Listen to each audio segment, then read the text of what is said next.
Events जो हैं वो हमारे लिए अपॉर्चुनिटीज़ बन जाते हैं।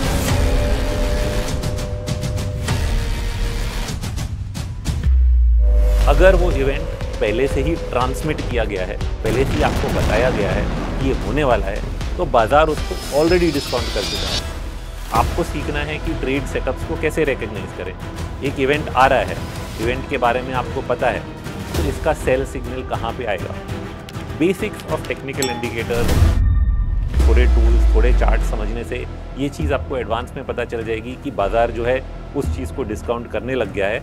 और अगर आप एडवांस में वो ट्रेड लेंगे, व्हेन मार्केट्स बिकम इलॉजिकल, जब वो कुछ ऐसा करते हैं जिसका कोई सिर पैर नहीं है, इसका मतलब है कि एक्सट्रीम पहुंच चुके हैं। इससे कुछ बुरा हो ही नहीं सकता।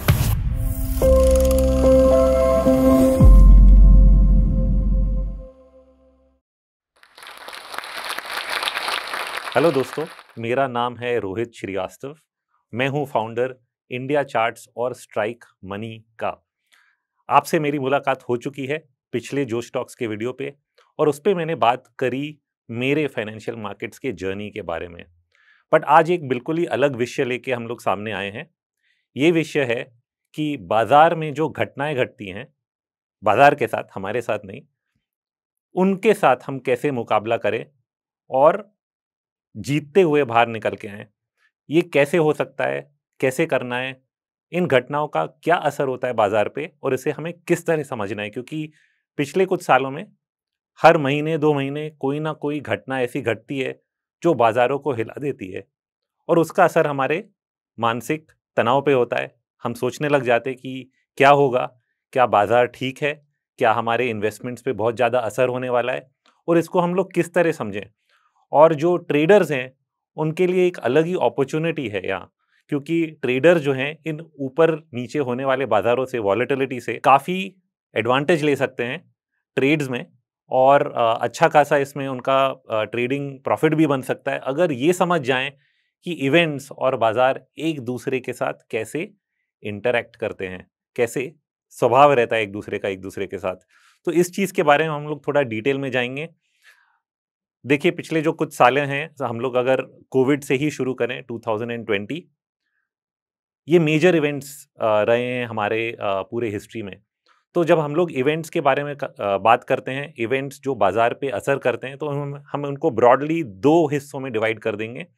एक होते हैं मैक्रो इवेंट्स, जो बहुत ज़्यादा असर होता है उनका, और वो शायद बाजार का रुख बदल भी सकते हैं। ये समझना कि ये मैक्रो इवेंट है कि ये एक माइक्रो इवेंट है, ये काफ़ी ज़रूरी है। मैक्रो इवेंट्स का असर जो है काफ़ी डीप रूटेड रहता है, कई बार महीनों तक चलता है। माइक्रो इवेंट्स का असर जो है बहुत ही जल्द में ख़त्म हो जाता है। बट कई सालों में, रिसेंट ईयर्स में हम लोग देख रहे हैं कि मैक्रो इवेंट्स का भी असर जो है महीनों तक या सालों तक नहीं चलता। तो ऐसा क्यों हो रहा है, इसके बारे में समझेंगे। But there are many events, जैसे कि कोविड से हमने बात शुरू की, उसके बाद 1 साल बाद हमने देखा कि बाजार काफ़ी रिकवर हुआ अगेंस्ट ऑल ऑड्स, किसी ने एक्सपेक्ट नहीं किया। रशिया और यूक्रेन का एक वॉर शुरू हुआ। मोस्ट रिसेंटली पिछले 6 महीनों में टैरिफ्स, ट्रंप, और अभी इजराइल और ईरान की लड़ाई, इंडिया पाकिस्तान का झगड़ा, ये सब चीज़ें होती जा रही हैं। अब ये तो हो गए जियोपॉलिटिकल रिस्क्स, बट अलग अलग तरह के रिस्क्स भी हैं। फेडरल रिजर्व, क्या उनका डेट उड़ जाएगा? दुनिया में क्या होगा इससे? क्या असर होगा अगर ताइवान और चाइना का कुछ झगड़ा शुरू हो गया? क्या पूरी दुनिया उसमें उलझ जाएगी? ऐसे ऐसे सवाल हमारे सामने रखे जाते हैं और मीडिया ही रखती है, और फिर हमें समझ में नहीं आता कि इससे हम क्या करें। और ये जब न्यूज़ एक्चुअली ट्रांसलेट हो जाती है सच्चाई में, उस समय पे हम लोग क्या करें। तो थोड़ा हम लोग डीप जाएंगे इसके अंदर और समझेंगे कि इवेंट्स का इम्पैक्ट होता कैसे है, और इस चीज़ का हम लोग एडवांटेज भी कैसे ले सकते हैं, और अपने मन को कैसे संभाल के रख सकते हैं।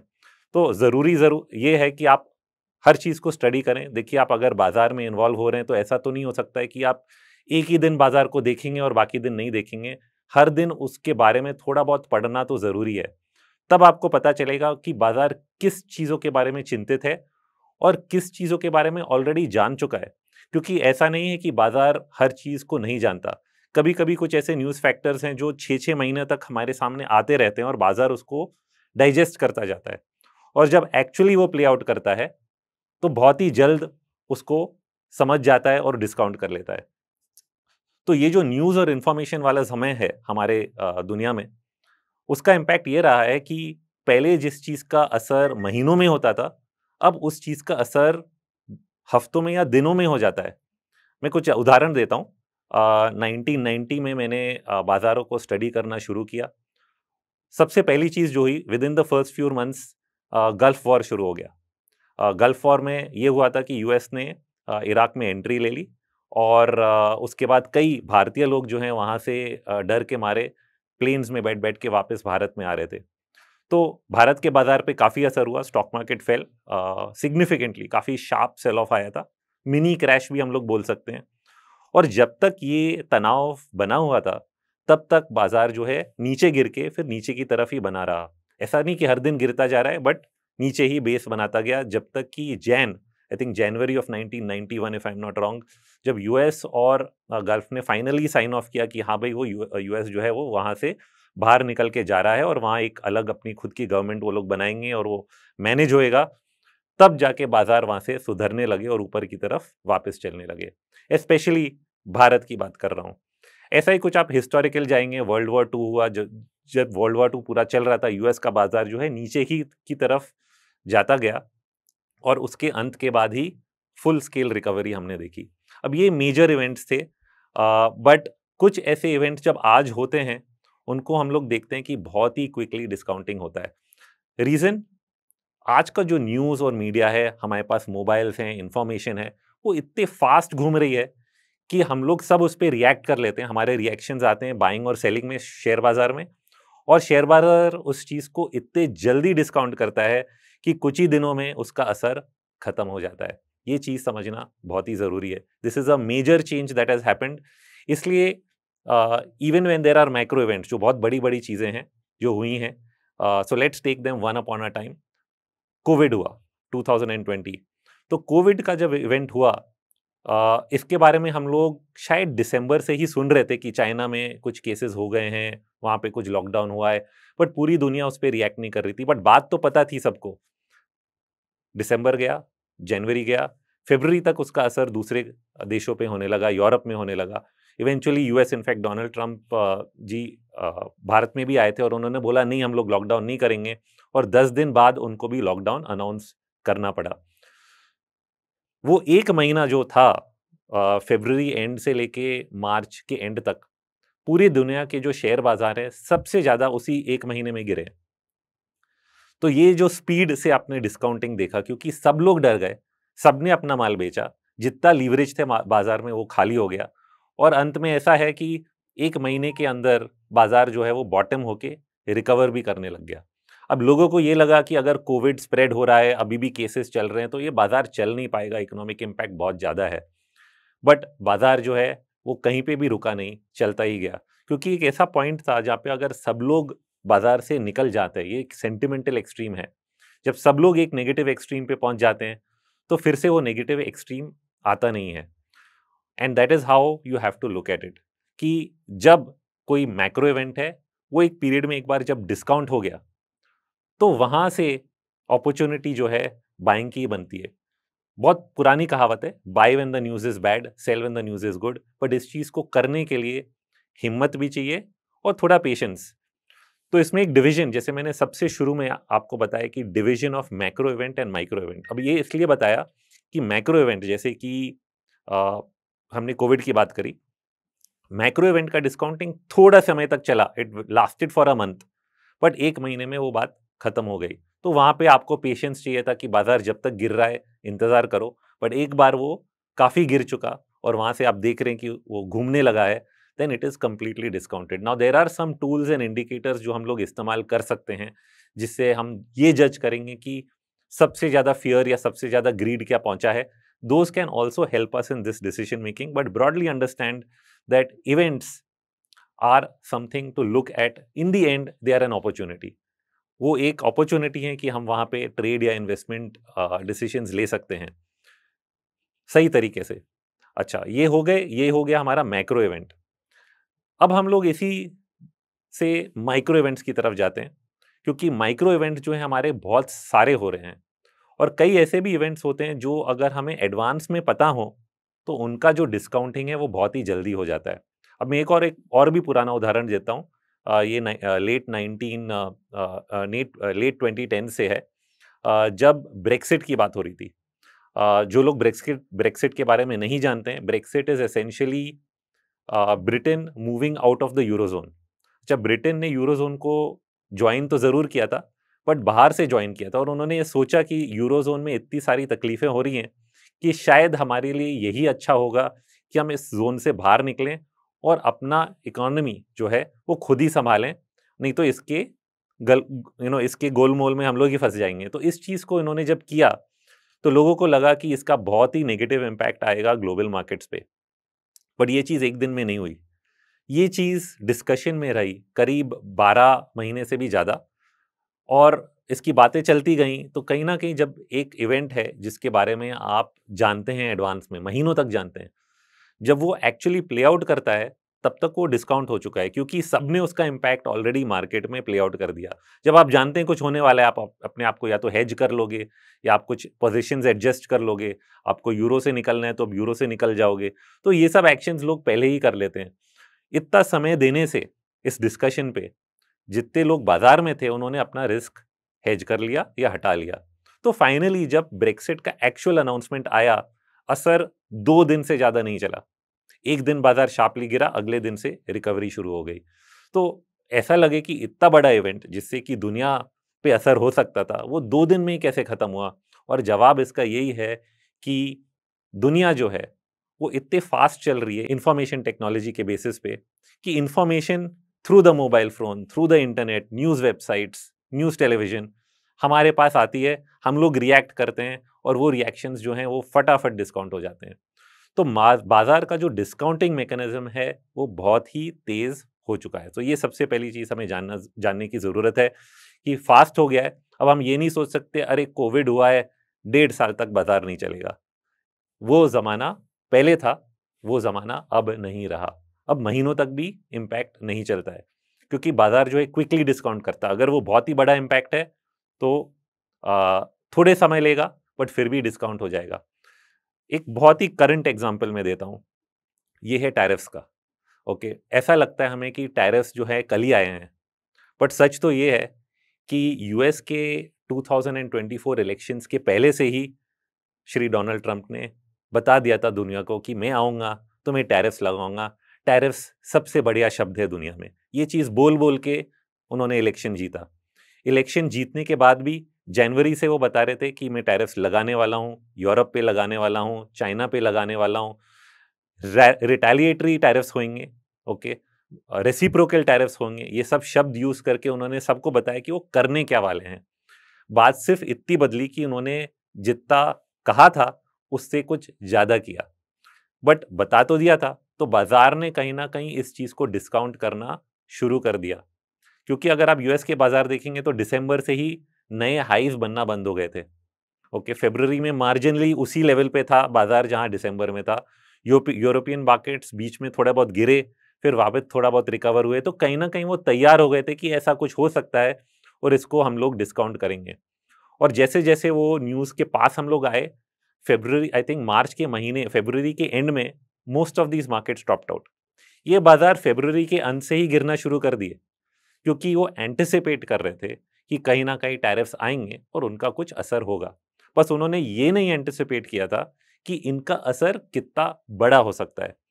तो ये हो जाता है कि 7 अप्रैल जब ये एक्चुअल अनाउंसमेंट हमारे पास आया, तब तक 80 to 90% of the news is already discounted.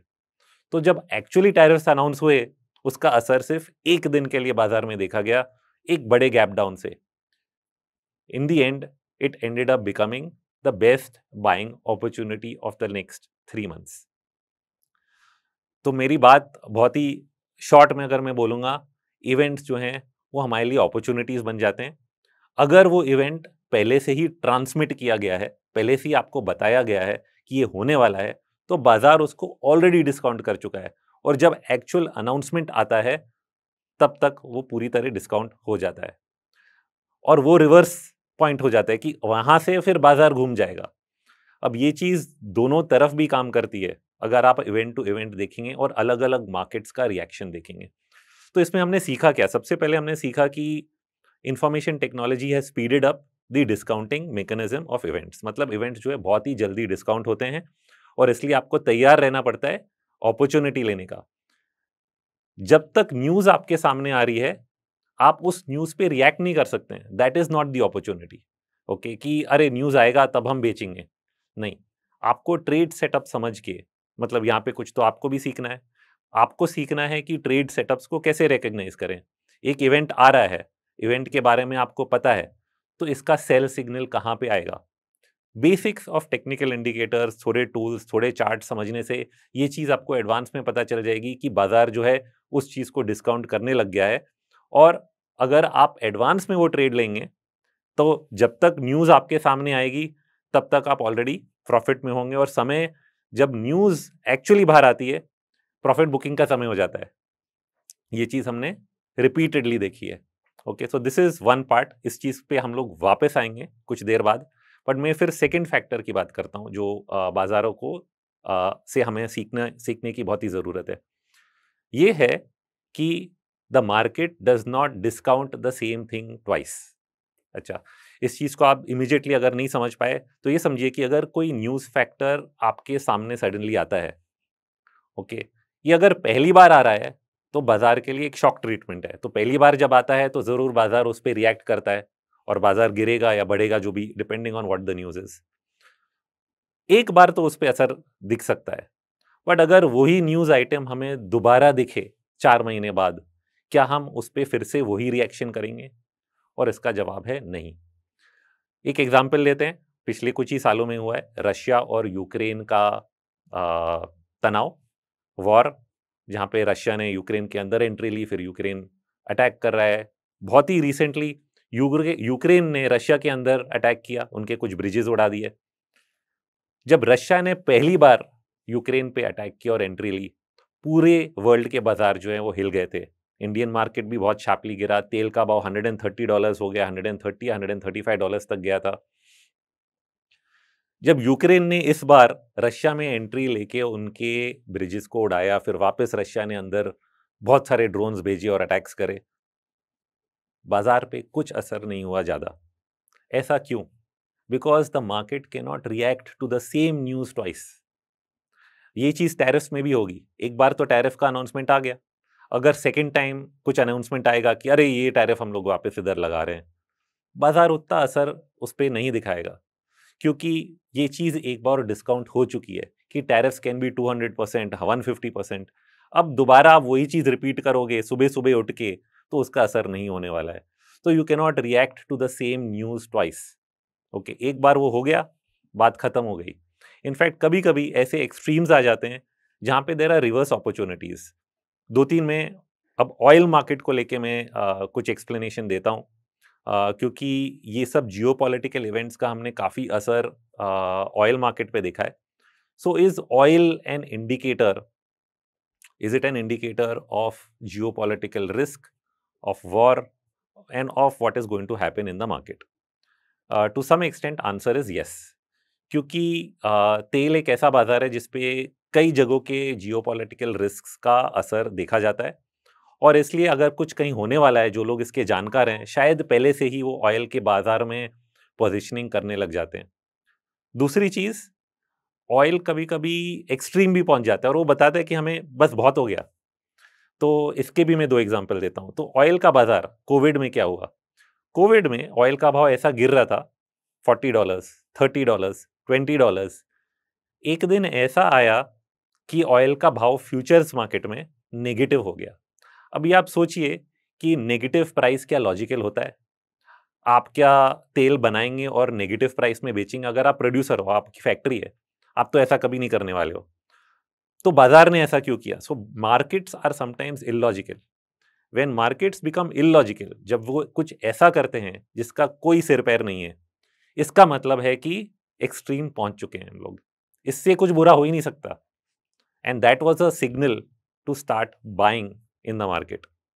तेल का बाजार, वो दूसरे जो मार्केट्स हैं वो कई बार डायरेक्टली कोरिलेटेड रहते हैं। तो जब ऐसा इवेंट ऑयल में हुआ, इसका मतलब का था कि सब बाजार जो है वहां पे बॉटम होने वाले हैं। It's a very very negative event. ऐसे इवेंट्स को रीड करना बहुत ही ज़रूरी है। अब मैंने एक करंट इवेंट दिया क्योंकि ये चीज़ शायद कुछ लोगों के मन में भी होगी कि हाँ, ऐसा कुछ हुआ था। अगर मैं यही चीज़ 1997 का बताऊँगा तो किसी को याद नहीं रहेगा क्योंकि बहुत कम लोग उस समय पे बाज़ार में थे। बट एक ऐसा समय था जब तेल का भाव तभी भी $8 तक आ गया था। और इंडिया में हम लोग एक डेफिसिट रन करते थे ऑयल कंपनीज़ का, एक ऑयल पूल अकाउंट बोल के। तो ऑयल पूल अकाउंट इसलिए था क्योंकि भारत पे जो है इतने डॉलर्स ही नहीं थे तेल खरीदने के। तो जब भी हमारे तेल का नुकसान होता था हम लोग उसको ऑयल पूल अकाउंट में डाल देते थे ताकि हमारे बजट में ना दिखे। अब ये ऐसा समय आया $8 पे जाने पे कि हमारा ऑयल पूल अकाउंट जो है वो नेगेटिव से पॉजिटिव हो गया। ओके, जो कभी नहीं हुआ था। ऑयल की कंपनियों को सस्ते में तेल मिल रहा है और ऐसे लेवल पे पहुंच गया जहां पे it was at the cost of production for many of the oil companies कि वो $8 में तो बना ही रहे हैं। तो ये इलॉजिकल हो जाता है। और ये चीज़ पब्लिश हो रही है, ऐसा नहीं कि मैं बोल रहा हूँ मुझे जानकारी है, ये इकोनॉमिक टाइम्स के फ्रंट पेज पे न्यूज़ आ रही है कि ऐसा ऐसा इलॉजिकल हो गया है। अब उस पे आप क्या रिएक्ट करोगे? इमीडिएट सिचुएशन इज कि इसका मतलब है कि तेल के भाव यहाँ से नीचे नहीं गिर सकते और जो जो इससे रिलेटेड है वो भी वहां से बढ़ेगा। तो ये मैंने दो अब उदाहरण दे दिए। तेल का बाजार जब एक्सट्रीम एक्सट्रीम सिचुएशन आपको सामने दिखाता है तो वहां पे ऐसा ही कुछ होता है कि बाजार जो है वो बॉटम हो गए हैं और at least related sectors, commodities, oil, वो सब वहां पे बॉटम हो गए हैं। अब इसका दूसरा एक्सट्रीम हमने रशिया वॉर में देखा। रशिया यूक्रेन के वॉर में तेल का भाव जो $135। अब $135 ऐसा एक लेवल था जहां पे अगर वो रहेगा तो दुनिया भर की इकोनॉमीज ही बंद हो जाएंगी। तो क्या यहाँ रह सकता है? लॉजिकली तो नहीं रह सकता, कोई रहने भी नहीं देगा। हम प्रोडक्शन इतना बढ़ा देंगे या कि ना रह पाए, या फिर आपको कहीं ना कहीं से रशिया से ही तेल लेना पड़ेगा क्योंकि रशिया पे सैंक्शंस डाले थे और अंत में यही हुआ कि रशिया ने कई अलग रूट से वो तेल बेचा क्योंकि वो भी अपनी इकोनॉमी बंद नहीं होने देगा। So when it reaches a point where it means कि हाँ बस this is the worst scenario, मतलब इससे कुछ बुरा नहीं हो सकता, तो शायद उससे कुछ बुरा होगा भी नहीं। And that is how you need to react to markets. It is psychology, हमारी मन की साइकोलॉजी है। आपको कभी कभी अपने मन से ऑपोजिट जाना पड़ता है क्योंकि मन तो ये बोलता है कि अरे ये तो इतना बुरी बुरी खबर है, सब कुछ बेच दो। बट वही समय है कि सब कुछ खरीदना है। तो ये एक मेंटल प्रोसेस है जो आपको डेवलप करना पड़ता है। बाजार में जब लोग धीरे धीरे इन्वॉल्व होते हैं बाद में समझ में आता है कि हमें उल्टा रिएक्ट करना है न्यूज़ से। हमें न्यूज़ से के साथ नहीं रिएक्ट करना है क्योंकि न्यूज़ जो है always follows the price. Okay, which means that price जो है वो पहले मूव करता है और न्यूज़ जो है बाद में आती है। भाई इसका भी बहुत ही डीप रीजनिंग है। लोग सोचते हैं कि नहीं न्यूज़ है, ये है, इसका मतलब ये होगा, इन्फ्लेशन आ गया इसका मतलब ये होगा, इंटरेस्ट रेट बढ़ गए इसका मतलब ये होगा, तेल के भाव बढ़ गए इसलिए ये होगा। बट एक्चुअली होता वैसा नहीं है and then people get caught on the wrong foot. कारण ये है कि lot of these things are behavioural in nature. एक पूरी स्टडी है जिसके बेसिस पे हम लोग बाजारों को पढ़ते हैं या कुछ हद तक फोरकास्टिंग करते हैं। उस स्टडी का नाम है एलियट वेव एनालिसिस। अब थोड़ा कॉम्प्लिकेटेड साउंड करता है बट इसका जो स्टडी है it is basically a study of the behaviour of the crowd. Okay, सब लोगों का एक बिहेवियर है और इसमें बताया ये जाता है कि क्राउड बिहेवियर जो है वो सबसे पहले भाव में दिखता है। अगर लोगों को अच्छा फील हो रहा है तो वो स्टॉक्स खरीदते हैं, स्टॉक्स के भाव ऊपर बढ़ते हैं। अगर लोगों को कुछ खराब लग रहा है तो स्टॉक्स के भाव पहले गिरने लगते हैं, करेक्शन आता है। तो समवेयर क्योंकि आपकी साइकोलॉजी, आपको अगर लगता है नहीं बहुत हो गया, आप फिर नहीं खरीदते हो, आप पीछे हट जाते हो। और जब आप पीछे हटते हो वो चीज़ भाव में पहले दिखने लगता है। सिमिलरली कुछ अगर बड़ा इवेंट हो रहा है, आपको ऐसा लगता है कि जो इजराइल और ईरान का ओवरनाइट अटैक्स हुए, किसी को इसके बारे में पता नहीं था। अगर किसी को पता था, कोई भी वो हो वर्ल्ड मार्केट्स में, तो उन्होंने शायद पोजीशनिंग पहले ही ले ली होगी इक्विटीज़ में, उन्होंने तेल के भाव पहले ही बढ़ा दिए होंगे। और वो अगर आपको चार्ट्स पे दिख रहा है कि शेयर के भाव घटने लग गए, सडनली उनका मोमेंटम नहीं है, या फिर आपको दिख रहा है तेल का भाव बढ़ रहा है, कहीं ना कहीं कंसोलिडेट हो रहा था, सडनली बढ़ रहा है और बढ़ रहा है इलॉजिकली। अब आप कहेंगे कि इलॉजिकली कैसे? तो इसी एग्जाम्पल को लेते क्योंकि ये बहुत ही करंट है। मैं जब बोल रहा हूँ ओवरनाइट ही अटैक्स हुए हैं, एक हफ्ते पहले चले जाएं, ओपेक ने ऑयल प्रोडक्शन बढ़ाया। इसका इमीडिएट इम्पैक्ट ये होना था कि प्रोडक्शन बढ़ाते ही तेल का भाव घट जाना था। कई लोगों ने मुझे मैसेज किया, ट्विटर पे भी पूछा कि ये ऐसा क्यों हो रहा है। तो immediate reaction was not very clear. Media पे मैंने बोला कि शायद जियोपॉलिटिकल रीजन हो सकता है, बट थोड़ी बहुत तनाव सिर्फ रशिया और यूक्रेन की दिख रही है और वो कोई नई खबर नहीं है, तो इस पे तेल का भाव क्यों बढ़ रहा था। We didn't know the reason, but we knew that now illogically तेल का भाव बढ़ रहा है डिस्पाइट ओपेक प्रोडक्शन बढ़ा रहा है। तो देयर वाज अ रिस्क, वो रिस्क सामने नहीं आया था बट कहीं ना कहीं पीछे बिल्ड हो रहा था। और फिर हम लोग जब इक्विटी शेयर प्राइसेस पे कुछ मोमेंटम इंडिकेटर्स लगाते हैं तो ऐसा दिखता है कि मोमेंटम उनका घट रहा है, भाव धीरे धीरे बढ़ नहीं पा रहे हैं बट बढ़ रहे हैं। So there was a negative divergence, जो हम लोग टेक्निकल लैंग्वेज में बोलते हैं। तो भाव बढ़ नहीं पा रहे हैं, तेल का भाव बढ़ रहा है, so there was a kind of setup जो हमें बता रहा है कि यहाँ कहीं ना कहीं हमें बहुत ज्यादा रिस्क नहीं लेना चाहिए। इवेंचुअली तेल के भाव ओवरनाइट कुछ 10% स्पाइक अप हुए। अब ये भी एक एक्सट्रीम इवेंट है, ये वैसा ही है जैसे कि रशिया का इवेंट हुआ था कि जब भी वॉर रिलेटेड स्पाइक होता है तेल में, वो हमेशा के लिए नहीं रहता है। अब कितनी भी हिस्ट्री स्टडी कर लो, शॉर्ट टर्म में ये डर रहता है कि तेल का सप्लाई कम हो जाएगा, कुछ हो जाएगा, and then prices go up and then eventually they come down. You can go back to Libya, mid of 2010 एक लिबिया में भी तनाव बढ़ा था, तभी भी तेल के भाव $90-95 तक पहुंच गए थे। इवेंचुअली वहां से वापस $30 तक आ गए।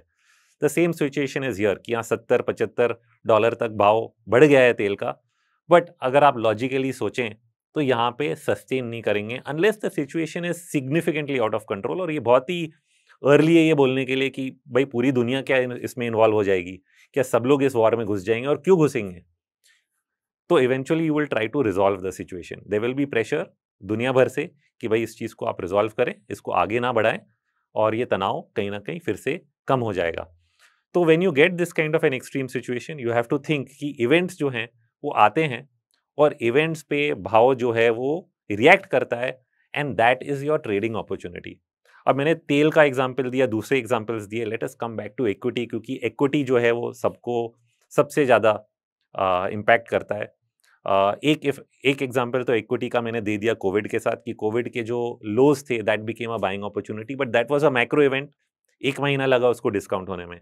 जो जितने माइक्रो इवेंट्स हैं आजकल हम लोग देखते हैं 1 या 2 दिन के अंदर डिस्काउंट हो जाते हैं। तो टैरिफ का न्यूज़ क्योंकि हमारे पास एडवांस में था, when it was actually announced 1 दिन के अंदर डिस्काउंट हो गया। सिमिलरली आज जैसे इजराइल और ईरान का तनाव चल रहा है, I think at least in the short term, medium term 2 हफ्ते का की बात नहीं कर सकता, but very very short term ऐसा लगेगा कि बहुत ज़्यादा पैनिक हो गया है और इस चीज़ पे हम एडिशनल पैनिक नहीं कर सकते। तो जब एक बार ये पैनिक हो गया, now there are like I said there are tools with which you can measure कि भाई बहुत ज़्यादा पैनिक हुआ है कि नहीं। Okay, you can use certain indicators, sentiment indicators to study that, but ये सेंस लेना जरूरी है कि आप इवेंट पे रिएक्ट नहीं कर सकते। आप ये नहीं सोच सकते अरे आज ये अटैक हुआ तो चलो आज सब कुछ बेचते हैं या वर्स यहाँ पे शॉर्ट करते हैं, क्योंकि कहीं ना कहीं वो विद इन अ डे आपका ट्रैप हो जाएगा। तो इस चीज को एडवांस में रीड करना पड़ता है, and when the news comes out and everybody is panicking is when you book profits. Okay, is when you have to be ahead of the trade. तो अहेड ऑफ द ट्रेड कैसे बनना है, इसके लिए थोड़ी बहुत चार्ट रीडिंग, टेक्निकल स्टडीज, इस जानकारी के बारे में आपको अपना नॉलेज जो है बढ़ाना ही पड़ेगा। कोई शॉर्टकट नहीं है, but it will definitely help you if you are a trader. Now if you are an investor you may not need the short term tools, but थोड़ा बहुत मीडियम टर्म में ये समझ कि कोई भी चीज़ जब बहुत बड़ी होती है, जब ऐसे पॉइंट पे पहुंच जाती है कि जहां से it becomes illogical, it impacts everybody and there is no way out, then most probably the worst is already there. That is not the time to panic. In fact, as an investor, ऐसे ऐसे जब events होंगे, that is your buying opportunity. अगर आपके पास cash है तो आप उस टाइम पे उस अपॉर्चुनिटी को दोनों हाथों से अपने लिए ले लेंगे, right? So that's what you have to be prepared for कि everybody is panicking, that is a time to get invested. तो जिस तरह हमने बात करी कि तेल एक इंडिकेटर हो सकता है जियोपॉलिटिकल रिस्क का, इमीडिएटली लोग मुझसे यही पूछेंगे कि सोने का भाव मतलब गोल्ड भी क्या एक इंडिकेटर हो सकता है इस रिस्क का। अब गोल्ड के बारे में कुछ बात ही अलग है, क्योंकि oil is directly related to the economy, और कुछ जो रीजनल रिस्क हैं अदर लाइक मिडिल ईस्ट में, वो डायरेक्टली ऑयल को इम्पैक्ट करते हैं। जैसे कि हमने इंडिया पाकिस्तान का हमने तनाव देखा, तो उसका ऑयल पे कोई इम्पैक्ट नहीं आया क्योंकि we are not oil producers. तो therefore oil still is a good indicator, but जब हम लोग सोने की बात करते हैं, it is a multiple indicator. It's not only an indicator of geopolitical risk, it is also an indicator of Federal Reserve monetary supply. अगर पैसा ज़्यादा बढ़ रहा है, it is also a function of many other things that are happening. अगर आपकी currency week हो रही है, मैक्रो रिस्क आ रहा है किसी देश में, अगर यूएस में तनाव नहीं है तो किसी दूसरे देशों के तनाव से भी गोल्ड का भाव बढ़ सकता है। अगर दूसरे देश अपना मनी सप्लाई बढ़ा रहे हैं, यूएस नहीं बढ़ा रहा है, तो भी गोल्ड का भाव बढ़ सकता है। तो गोल्ड के जो रीजंस हैं वो इतने ज़्यादा हैं कि आप गोल्ड को देख के जियोपॉलिटिकल रिस्क या turn around in the market economy नहीं प्रेडिक्ट कर सकते। इसलिए oil is still a better indicator. Lastly, मैंने आपको शुरू में बताया कि कई ऐसे इंडिकेटर्स हैं जिससे आप ये सेंस कर सकते हैं कि हाँ, क्या लोग बहुत ज़्यादा ऑप्टिमिस्टिक या पेसिमिस्टिक किसी चीज़ के बारे में हो गए हैं। तो इसके लिए couple of tools you can use and they are very very simple. They are either breadth indicators, जो कि एडवांस डिक्लाइन रेशियोज हैं, बट इनके आपको एवरेजेस लेने पड़ेंगे। We have a proprietary indicator known as a swing indicator, जो कि market में अगर सब स्टॉक्स का मोमेंटम जो है सबका तेज हो गया क्या, इसको मेजर करता है। या फिर आपको डेली एनएसई से मिलता है participant data, FIIs, client, pro, ये लोग सब लॉन्ग, या डीआईआई, ये सब लोग लॉन्ग हैं कि सब लोग शॉर्ट हैं, और क्या बहुत ज़्यादा शॉर्ट पोजीशन हो गया बाजार में या बहुत ज़्यादा लॉन्ग पोजीशन हो गया बाजार में। इन डेटा पॉइंट्स को और इन तरह के डेटा पॉइंट्स को, जिनको हम सेंटिमेंट इंडिकेटर्स बोलते हैं, इनको आप स्टडी करके ये जान सकते हैं कि लोग क्या बहुत ज़्यादा पॉजिटिव हो गए या बहुत ज़्यादा नेगेटिव हो गए।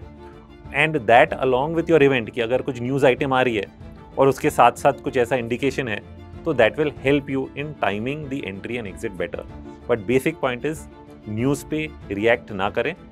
न्यूज़ जो है वो ऑलरेडी बाजार में डिस्काउंट हो जाता है, बहुत ही तेज डिस्काउंट होता है, and that is not the time to act. और सेम न्यूज़ पे दूसरे बार आप रिएक्ट ना करें। बाजार जो है एक ही बार उसको डिस्काउंट करता है, दूसरी बार उसको इग्नोर करता है।